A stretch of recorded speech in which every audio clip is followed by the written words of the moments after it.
Concerns are growing that Britain's withdrawal from the European Union will cause economic problems for both sides.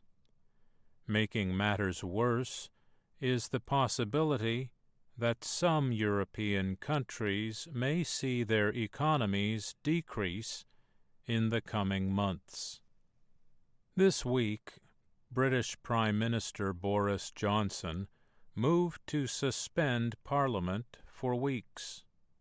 The goal of the action is to prevent lawmakers from passing legislation to block the country from leaving the EU without negotiating an agreement.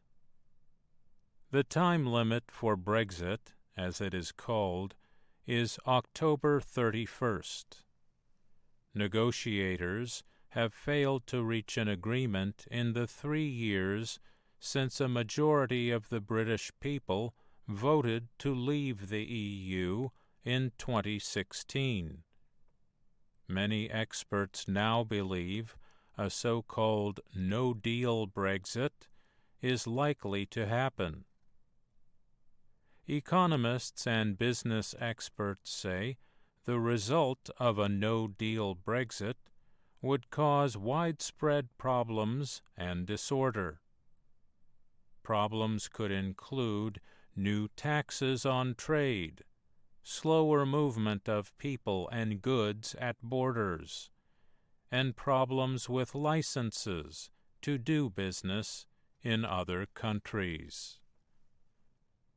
Britain's withdrawal comes at an uncertain time for the EU. The trade dispute between the United States and China has already raised concerns for Europe.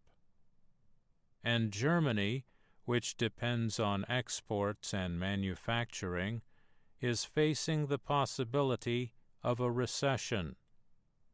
Germany could be hit quite badly if a no-deal Brexit occurs in 2 months' time.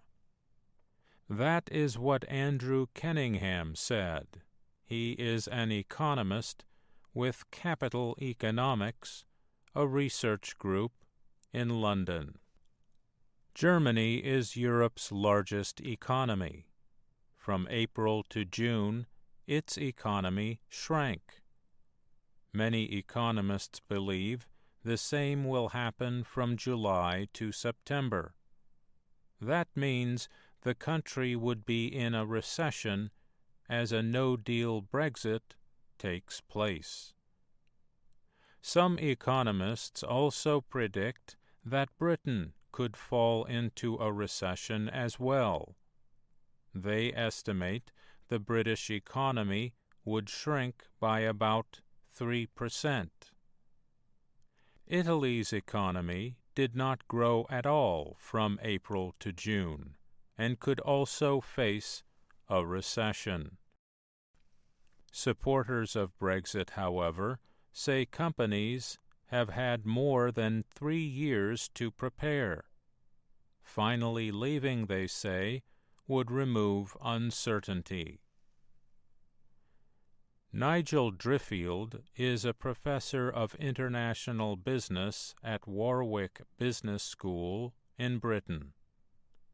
He said it could take months or even years for terms of trade to be fully agreed on between Britain and the EU.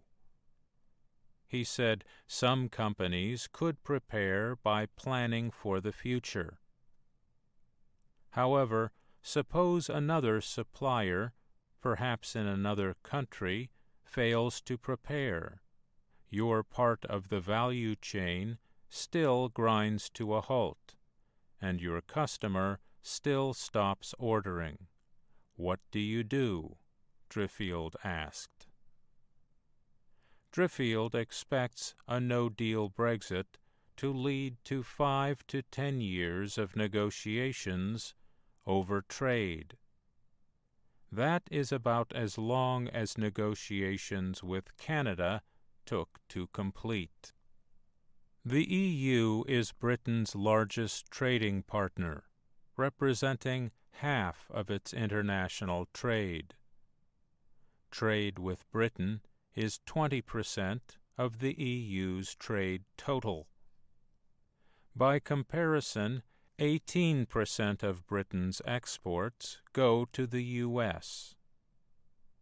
Experts say the European countries that would suffer the most from a no-deal Brexit would be smaller ones that ship goods heavily to Britain, like the Netherlands, Belgium, and Ireland. Larger economies, like those of Germany and France, would suffer less. The effects outside of Europe are not expected to be very large. However, financial markets could be influenced, weakening the world economy. Possibly as a result of the lack of clarity, the European Central Bank is expected to announce new measures to ease the availability of money as soon as September 12th. Some experts warn that such measures will help over the short term, but they say politicians must act to reach trade agreements and end disputes. I'm Mario Ritter, Jr.